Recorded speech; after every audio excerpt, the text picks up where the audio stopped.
Bonsoir Cécile de France. Bonsoir. Bienvenue en aparté. Merci beaucoup. Vous avez retrouvé le chemin sans difficulté. Vous étiez venu nous voir il y a 2 ans. Oui. Vous vous rappelez un petit peu? On a changé 2-3 trucs. Hein. Mais oui, tout à fait. C'était Namur et... Absolument. Et là, on dirait que c'est le décor du film. Eh oui. Les bords de Seine. Bonnard, Pierre et Marthe. Exactement. Oui. Et la roulotte, cette Oui. maison qui est un personnage central aussi, hein, pratiquement. Oui, du tout film. à fait. Et cette nature extraordinaire, merveilleuse. Ouais. On va en parler bien sûr parce que j'imagine qu'un tournage comme celui-là, dans cette nature, dans cette scène dans laquelle vous plongez aussi régulièrement durant le film, ça a dû être hyper réjouissant pour vous qui aimez naturellement le jardin, votre potager. Vous êtes plutôt une rurale, faut dire ce qui est. Oui. Un tournage comme ça, c'est jubilatoire? Ouais, totalement. C'était merveilleux. En plus, il faisait chaud, l'eau était bonne. Et on tournait vraiment à 5 km de là où habitaient vraiment Marthe et Pierre Bonnard. Ouais. Et Monet, Claude Monet, qui venait là, qui est interprété par André Marcon, qui vient en barque avec sa femme. Eh bien, ils habitaient vraiment là, Giverny, c'est vraiment à côté. Donc, on était vraiment baignés dans l'esprit de la nature que tous ces grands peintres ont peint et avec qui ils étaient en vrai dialogue constant, quoi. Ils avaient une fusion quasiment. Fusion, ouais. Ouais, c'était très fort quand même. Et donc, ça permet de se rendre compte de s'émerveiller, comme ces peintres s'émerveillaient, de s'émerveiller à nouveau à chaque fois de la Normandie, notamment. Voilà. Alors, bien sûr, on voit le sourire aux lèvres et pour cause, ce film est lumineux, une peinture lumineuse de ce travail et de cet art de Pierre et de Marthe Bonnard. Énigmatique, Marthe, c'est vous, bien sûr, ce personnage qu'on voit évoluer dans le temps, au fil des années, très âgé aussi. J'imagine que ça a été aussi une réjouissance, ou en tout cas un exercice à part entière, d'évoluer dans le temps comme ça, jusqu'à quoi? Elle est pratiquement nonagénaire, enfin elle est octogénaire en tout cas, Marthe, quand elle disparaît. Et ça, pour une actrice, ça doit être aussi un défi. Ah oui, c'est passionnant. Et puis moi, j'aime bien collaborer avec... notamment, là, j'ai pu retravailler avec Katch Van Damme, qui est une maquilleuse extraordinaire et qui m'a vraiment rajeunie au pinceau dans la première partie. La partie du milieu où Marthe, mon personnage, est malade. Donc, il y a aussi il y a un vrai travail sur la maladie. Et cette dernière partie dont vous parlez, la vieillesse, avec évidemment des prothèses, etc. Il ne faut pas trop dire, parce que sinon, on va essayer de découvrir les subterfuges de la magie du cinéma. Mais moi, ce que j'ai aimé, c'est collaborer avec Katch, avec aussi la coiffure et les costumes, bien sûr. Mais avec le maquillage sur ce film, ça a été très, très, très passionnant. Ouais. Ouais. Alors, on va regarder maintenant quelques images, bien sûr. Marthe Bonnard, c'est vous. Pierre, c'est Vincent Macaigne. Vous êtes dans une subtilité, dans une intensité tout au long de ce film. Bonnard, Pierre et Marthe, on regarde. Si vous voulez devenir un modèle... J'ai jamais dit que je voulais devenir modèle. C'est vous qui m'avez demandé si je voulais bien poser pour vous. Je sais même pas ton nom. Marthe. Et toi? Pierre. Tu veux vivre avec moi?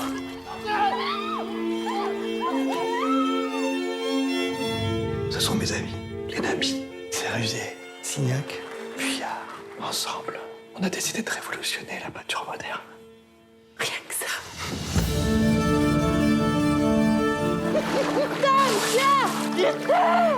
Pierre, cette fille vous complique la vie. Elle vous séquestre à la campagne, quand vous devriez être ici, au moment où tout s'ouvre à vous.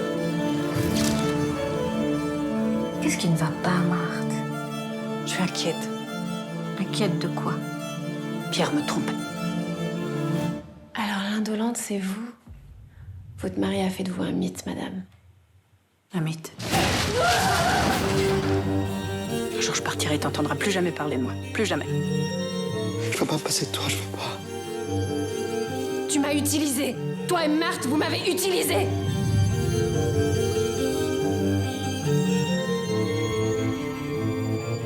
Je fais souvent ce rêve d'une femme inconnue que j'aime et qui m'aime. Pierre a beaucoup de chance de vous avoir, Marthe. Car elle me comprend et mon cœur transparent pour elle seule, hélas, cesse d'être un problème pour elle seule.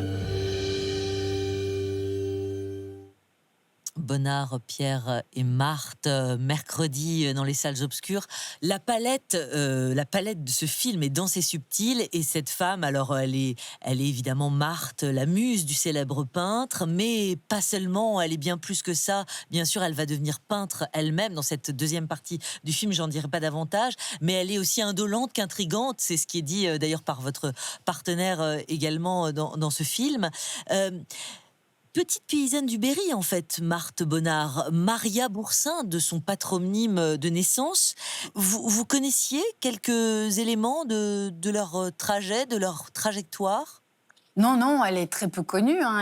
Elle avait fait une exposition, parce qu'elle était peintre, mais elle voulait pas plaire, elle voulait pas être célèbre, mais c'était plus pour transcender sa douleur. Mais c'est un personnage sur lequel beaucoup d'auteurs de l'époque, parce qu'il y avait beaucoup d'intellectuels, d'écrivains, c'était cette période extraordinaire. Et il y a eu beaucoup d'écrits qui ont été faits sur elle, mais personne n'a vraiment réussi à cerner qui elle était. Pourquoi ? Parce que c'était une grande menteuse. Elle avait menti sur son... Enfin, oui, menteuse, mais sur ses origines, pour évidemment opérer un transfert et changer de classe sociale et accéder à un idéal qui était celui de Pierre, le milieu bourgeois qui l'éblouissait, quoi. Donc, quelque part, elle avait réussi.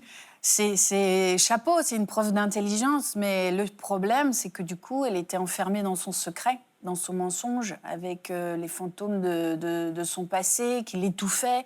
C'est pour ça qu'elle était asthmatique et que c'était finalement cette maladie, son langage pour exprimer cet étouffement, quoi. Ouais. Donc, Alors, il y a cet étouffement chez elle, et puis il y a cette toxicité chez lui, quelque chose de l'ordre de l'amour, passion, bien sûr, et puis de séparation, de retrouvailles. Enfin, il y a comme ça aussi différentes étapes dans leur vie de couple. Oui, bien sûr, puis c'est vraiment une histoire d'amour. Ils sont indissociables l'un de l'autre. Donc il fallait que Vincent et moi, on trouve se nourrir l'un de l'autre, tout comme Pierre et Marthe se nourrissaient l'un de l'autre.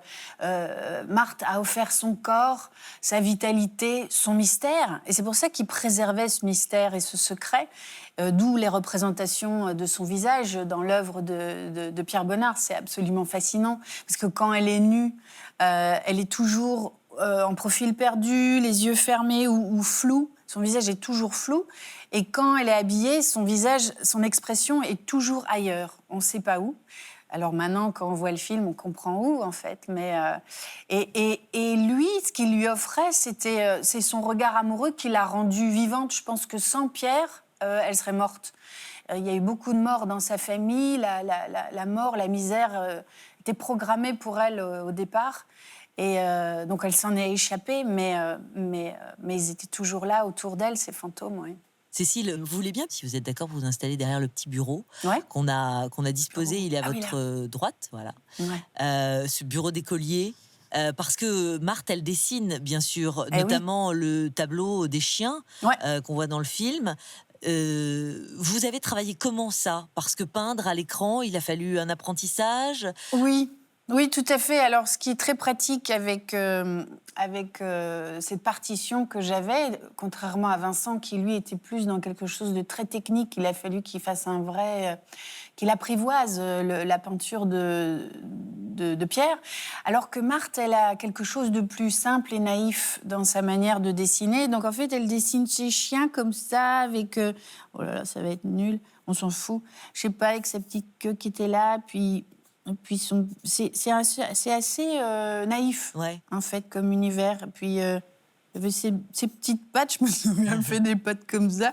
C'est très étrange, mais c'est surtout les couleurs. C'est le règne absolu des couleurs.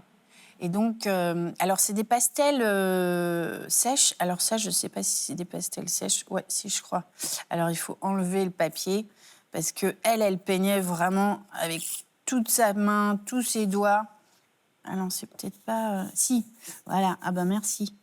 Voilà. Et alors après, il faut... Non, c'est des grasses. Ah, c'est pas vraiment avec des grasses qu'on faisait, nous. Parce qu'après... Non, ça marche pas. Après, elle peignait, vous voyez, elle y allait avec toute sa main. Et c'est pour ça, avec Catch Van Damme, encore, donc ma maquilleuse chérie, on se mettait de la peinture partout. C'est un vrai kiff de gamine, en fait, de pouvoir faire ça. Quelle gamine vous étiez, vous ? Cécile de France? Très rêveuse. Très, aussi un peu comme Marthe, un peu Ouais. dans mon monde secret intérieur, ouais. Ouais, mon imaginaire fonctionnait toujours très fort tout le temps. Vous aimiez vous déguiser avec des grands-parents fantasques et passionnés? Un grand-père qui aimait pousser la chansonnette? Ouais, Une c'est grand-mère ça. qui vous emmenait à l'opéra, c'est ça? Oui, exactement. Oui, oui, j'ai toujours eu accès, même si c'était pas leur métier, à la beauté, quoi, en fait. La beauté du dessin, de l'opéra, du théâtre, de la BD. Il y a beaucoup de... Ça a pu infuser chez vous, inconsciemment? Vous pensez que c'est ça? Ah oui, oui, oui.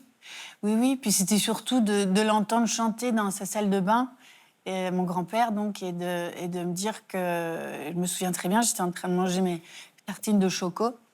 Et je me souviens m'être dit, lui chante dans sa salle de bain, mais moi, je ne vais pas le faire que dans ma salle de bain. Je vais le faire toute ma vie, tous les jours, parce que je voyais bien que ça le rendait heureux, quoi. Alors, vous savez tout faire, chanter, jouer, bien sûr, et on l'a vu dessiner, bricoler et jardiner. C'est ça, quand on est en rituel post-tournage, comme on dit, pour vous détacher d'un personnage intense, c'est le jardin, c'est le potager, c'est le bricolage, c'est comme ça? Bah, Vous oui, vous mais même rassemblez? plus simplement, les petites choses du quotidien, faire à manger pour les gens qu'on aime, réparer, enfin, prendre soin de la maison, du linge, les petites choses que font les mamans, quoi. Et d'ailleurs, c'est vachement mis en valeur dans le film, cet émerveillement des petites choses du quotidien, des tâches ménagères. Et c'est aussi comme ça qu'il la représente tout le temps, Marthe, en mouvement, en train de mettre la table, en train de... Voilà. Et c'est vrai que ça redonne de la valeur aux petites choses du quotidien. La vie d'actrice, en fait, très peu pour vous, Cécile de France. Ça fait 2 fois qu'on se rencontre dans cette émission et on voit bien qu'il n'y a pas de posture, que vous avez jamais connu le trouble de la vie d'actrice, la tête qui tourne, la folie des grandeurs? Si, à un moment donné, j'ai un peu comme si je regardais un peu de l'autre côté du miroir et j'ai pas aimé. J'ai un peu été voir pendant quelques jours, quelques mois, je sais pas, mais... C'était à quelle période? Quel C'était la film? période où... Alors, c'était quelle période?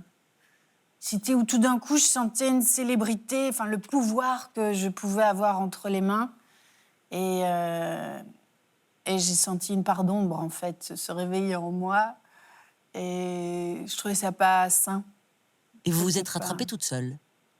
Oui, mais parce que je suis très bien entourée aussi. Et qu'il faut prendre soin des gens qui prennent soin de vous aussi. Donc, ouais, j'essaye d'aller vers quelque chose de bien pour les gens autour de moi. Alors évidemment, votre vie d'actrice, on en parle quand même, hein, vous êtes d'accord? Je vous invite vers l'autre fauteuil, Oui. celui qui est vers la scène, justement vers la baie vitrée.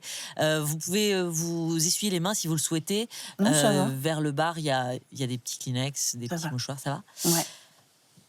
Alors, je vous en prie, vous pouvez vous installer. La télécommande est à votre droite.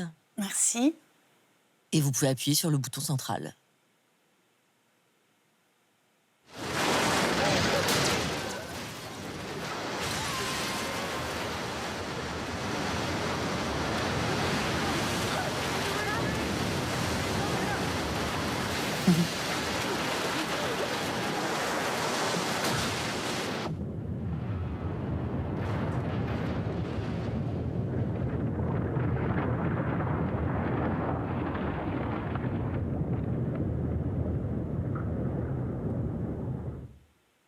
On est en 2010 et c'est Au-delà de Clint Eastwood, film dans lequel vous partagez l'affiche avec Matt Damon. Vous incarnez Marie, une journaliste française confrontée au tsunami de 2004, qui va subir en fait une expérience de mort imminente.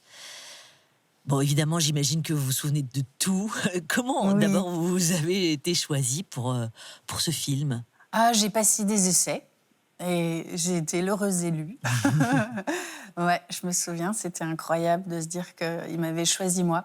C'est incroyable C'est parce fou. que c'est Clint Eastwood. D'abord, c'est une rare Ouais. incursion pour lui dans le cinéma fantastique. Et puis, c'est lui, avec tout ce que cela comporte, évidemment, cette carrière, ce personnage, cette rencontre. Comment vous la situez dans votre panthéon? Tout en haut. D'abord parce qu'il m'a fait confiance, mais comme il faisait confiance à tous les membres de son équipe, que du coup, quand vous avez la confiance de Clint Eastwood, vous êtes béni, quoi. Vous avez des ailes qui vous poussent dans le dos, vous avez l'impression d'avoir des super pouvoirs et vous vous dites, bon, ben... Alors évidemment, ça demande beaucoup de préparation, beaucoup de travail. Mais les Américains, ils travaillent beaucoup. Les anglophones, en général, ils préparent énormément.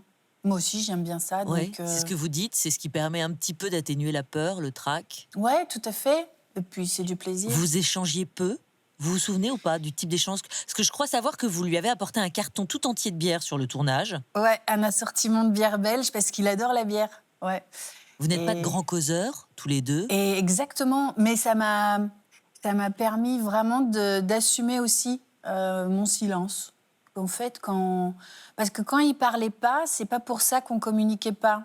Et on diffuse aussi Ça se une passait sorte ailleurs. d'amour, quoi. Il y a beaucoup de tendresse aussi, je trouve, dans le silence. Et ça m'a autorisée, en fait, à me dire, bah ouais, je suis un peu comme lui, alors du coup, je vais assumer ça. Ouais.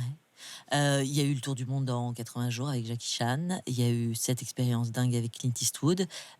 Pour autant, on a l'impression que chez vous, le côté rêve américain, la carrière hollywoodienne, ça n'a jamais été un sujet. Je me trompe? Non, c'est parce qu'en fait, j'ai fonctionné pour les projets américains comme pour les projets de tous les autres pays, d'ailleurs, de la même manière. C'est-à-dire, faut que je tombe amoureuse du projet, du rôle, du réalisateur. Et voilà, et les choses qui sont arrivées un petit peu après ça, je sais pas, ça me parlait Vous n'étiez pas. pas séduite. Non. C'est vrai que vous avez refusé de jouer la femme de Brad Pitt, Ouais. typiquement? Oui. Bah oui, mais dans un film de zombies, je sais pas, ça me faisait pas rêver. Être la femme de Brad Pitt, oui, mais il y avait manqué l'élément quand même. Puis le rôle était très secondaire, c'était pas un rôle très intéressant. C'est pour jouer sa femme, qui a peur au début, à la fin. Moi, j'ai besoin d'avoir un vrai parcours, une vraie trajectoire avec un personnage qui évolue, une vraie partition intéressante, quoi. On en regarde une autre d'histoire, Oui. si vous voulez bien appuyer sur le bouton. N'étiez-vous pas informé de sa nature inconstante? À quoi nous sert-il d'en vouloir à un homme malhonnête si la nature l'a ainsi fait? Serait-il juste de laisser la malhonnêteté vagabonder à son aise? Ma colère est pleine d'un esprit de justice. Je ne cherche pas une revanche personnelle. Je vois en moi le genre féminin et en lui le genre masculin. Pour rendre justice, notre cœur doit être pur et loin de tout ressentiment. Madame, c'est cette pureté qui m'anime. Si aucune âme juste ne tente de corriger les hommes, comment espérer une meilleure société? Il me semble très peu chrétien que d'espérer la souffrance d'autrui. Ouvrez les yeux, mon ami, sur le genre humain. Seule la douleur peut aider l'esprit à reconnaître ses erreurs. Serait-ce donc par bonté que vous songez à le faire souffrir? Oui. Je veux éclairer son esprit. Ce personnage avec le sourire mais tellement manipulatrice, on est en 2018, c'est Mademoiselle de Jonquière d'Emmanuel Mouret. Vous avez souvent joué les filles sympas, la bonne copine, vous avez cette fraîcheur évidemment qui vous caractérise. Quel effet, quel défi c'est d'exploiter la noirceur comme ça à l'écran? Mais justement, sur ce personnage, j'avais envie d'être Glenn Close dans Les Liaisons dangereuses, mais non, mais il voulait pas non plus. Emmanuel, il me dit non, c'est pas ça. Il faut qu'elle soit. Je sais pas très bien ce qu'il voulait, mais en tout cas, moi, c'est vrai que j'amène d'emblée quelque chose qui n'est pas forcément très sombre, ce qui m'embête des fois, mais je réussis quand même et j'en suis très heureuse dans Rebelle, puis là, même dans celui-là, dans Bonnard, il y a une partition de dangerosité, quand même, oui.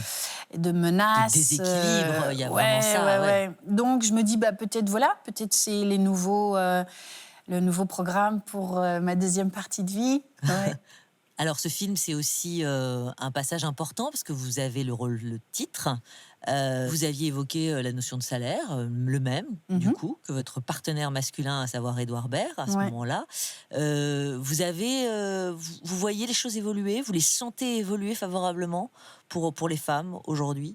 Oui. On va vers une égalité, j'ai l'impression. En tout cas, on en parle tellement que forcément, après, ça prend peut-être toujours un peu de temps, mais tout va dans le bon sens. Oui, je suis très optimiste. Une autre image? Ah oui? On parle justement des coulisses de l'industrie du cinéma aussi. Faut dédramatiser, Cécile, je vous assure. C'est aussi simple que de se teindre les cheveux quand ils commencent à blanchir. C'est une banalité. Je connais tout ça par cœur, Mathias. Je suis actrice, j'ai des copines actrices. On parle de ça plus souvent que vous prononcez le mot euro en une journée. C'est tellement facile, il y en a qui le font comme une manucure ou une séance de pilates. Mais moi, je croyais que ça m'arriverait jamais. Je croyais que je pourrais passer à travers tout ça. Bah non, voilà. C'est maintenant. L'année de mes 40 ans, merci du cadeau. 2015, premier épisode de la série 10%, dans laquelle vous jouez votre propre rôle. Vous y retrouvez Dominique Besnéard, qui vous a découvert, Cédric Clapiche, qui vous a tellement fait tourner, bien sûr. Bon, alors évidemment, ça se refuse pas, un rôle pareil. Ce rôle, c'est vous? C'est pas vraiment moi, hein. Il y a beaucoup de gens qui croient que c'est tourné vraiment chez moi, mais c'est pas du tout chez moi.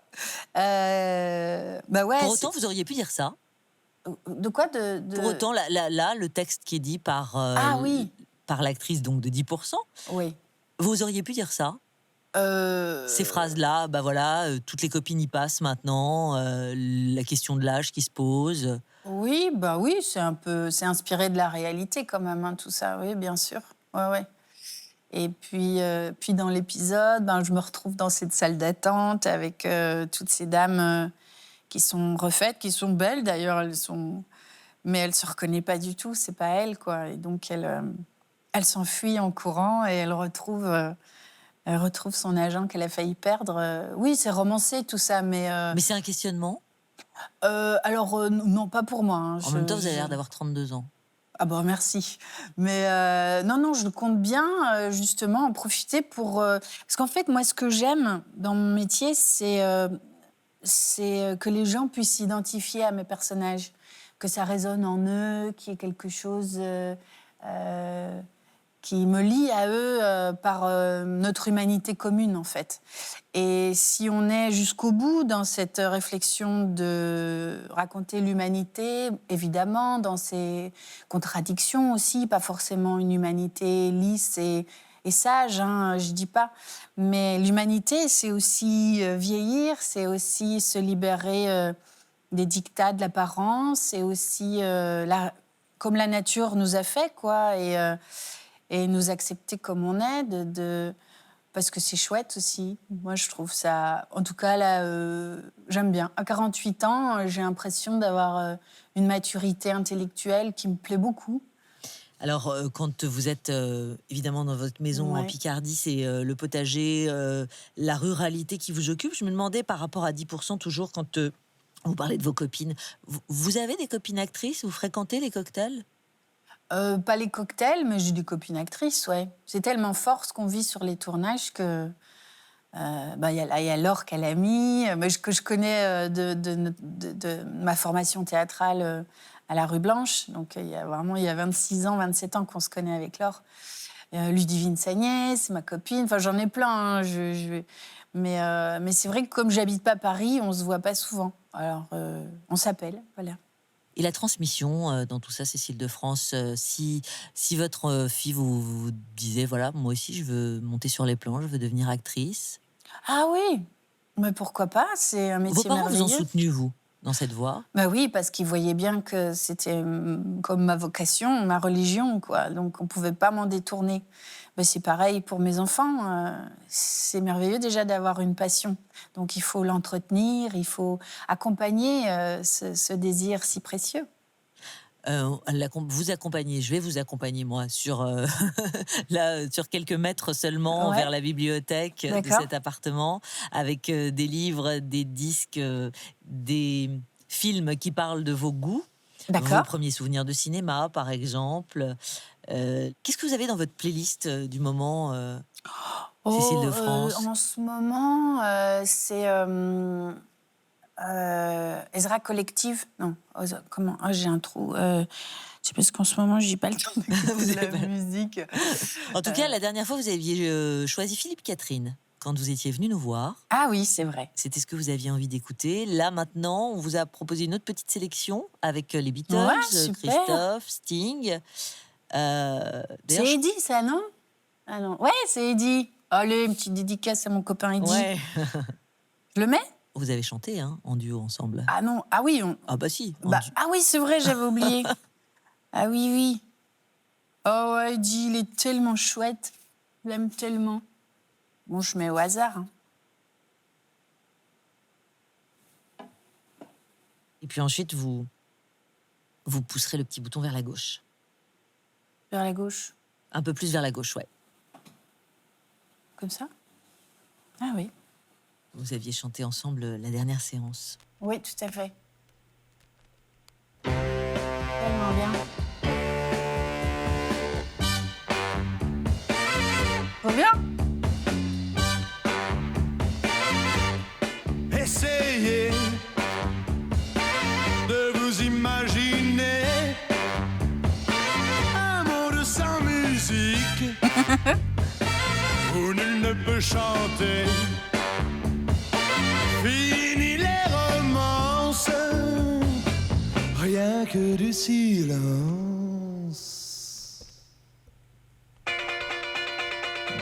De la musique avant toute chose. De la musique. De la musique, un des titres évidemment d'Eddie Mitchell, toujours intemporel bien sûr. Eddie Mitchell qui était venu nous voir en aparté. Alors, on a pensé à deux petites choses qui pourraient vous faire plaisir en cette fin d'émission. Cécile de France, qui se trouve dans l'angle du canapé. Alors, l'angle du canapé. Là. Vers les fleurs à droite, pardonnez-moi. Ah oui, Voilà. là. Je l'ouvre? Oui, vous pouvez bien sûr. Qu'est-ce que c'est que ça? Ah, c'est un costume de viking. Oui, bah oui, parce que je me suis laissé dire que vous rêveriez d'interpréter une femme viking, Ouais. quelque chose comme ça, c'est vrai? Ouais, totalement. Ou mousquetaire, là, il y a les Mousquetaire, mousquetaires, ouais, voilà. Alors voilà, vous avez le complet. C'est à ma le taille? costume parfait. Ouais, écoutez, j'espère, oui, normalement. On a fait en C'est sorte. Ah bah oui. Ah oui. Voilà, c'est Ok. glamour. Ok. Bon, je ne vais pas vous imposer de l'essayer. hein. Non, je crois pas. Et un Et- carnet du potager, merci Bah oui. beaucoup. Pour le suivi des cultures, les conseils, les astuces, voilà. Merci à vous, Cécile de France, Bah, d'être merci à vous. venue C'est nous fini voir. déjà. On était ravis de vous revoir ici, Merci à vous. comme si on se connaissait depuis toujours. C'est très appréciable. Merci. Et on vous attend pour une troisième. hein, Ah bah forcément, carrément, hein. carrément. En attendant, on file dans les salles obscures pour découvrir cette palette dense et subtile. Bonnard, Pierre et Marthe, mercredi dans les salles. Merci beaucoup, avec Vincent Macken, bien sûr, votre Ouais. formidable partenaire. Merci à vous, Cécile de France, Merci beaucoup. d'être venue nous voir. À très bientôt. À la prochaine. Au revoir. Au revoir.